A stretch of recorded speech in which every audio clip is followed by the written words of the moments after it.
The next time you visit your doctor or any healthcare professional, there may be someone else listening. Well, not someone, something. Let me explain.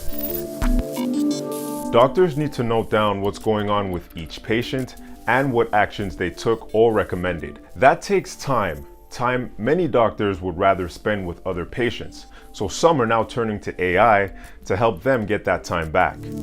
Here's how it works. You sit down with your health professional. They have a phone nearby with an approved app.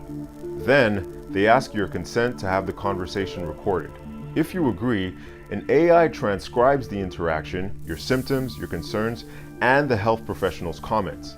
At the end, an AI generates a structured summary of the conversation that the professional can approve and paste into any form or your medical file.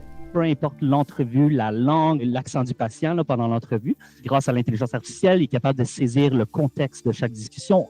James, too, is an emergency room doctor and is also co-founder of one of the 2 AI apps already approved for use by the Quebec government. He says half of his time in the ER involves taking notes, filling or printing out lab requests for patients. And he says his app Plume AI helps save 1 to 2 hours of note-taking in a day in the emergency room. Je suis capable de voir 4, 5, 6 patients de plus pendant mon chiffre. Ça me permet, moi aussi, d'améliorer la qualité de vie que j'ai comme professionnel parce que je me concentre sur le patient. Tu says something that may surprise you. He says 10% of doctors in Quebec are already using these kinds of tools.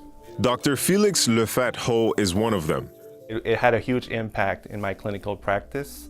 It frees up your mind. He's been using the tool for almost a year. It's on his desktop and uses a microphone, and he says he can see more than 20 patients a day now. It decreases the workload and the mental load, so you feel really refreshed for the next day. And now, the province is following their lead. Santé Québec will soon be launching a pilot project to roll out AI on a larger scale for medical transcription needs.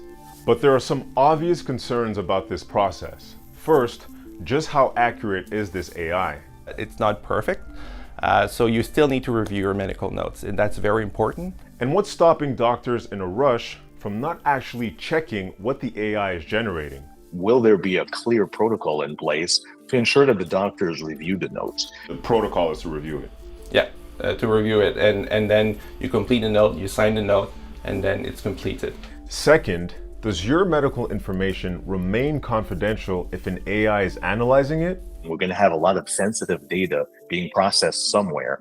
We want to make sure that that system and the entire ecosystem is vetted by a real expert, basically. Another preoccupation that may remain is the legal preoccupation of who will have the ultimate responsibility of the actual data. Doctors are still fully responsible for the medical judgment. Okay, it's not replacing you as a doctor, but it's a nice addition to your toolbox. If Quebec is looking at wide-scale use of AI transcription, how does the province feel about these concerns? Santé Québec declined our interview request, telling us in an email that it's too early and that they're still evaluating these solutions, and that for now, only approved tools that guarantee data security can be used by medical professionals. It's exciting, and I think in Quebec, we have a strong community of AI developers and innovators. So we're quite lucky. So I'm looking forward for the future.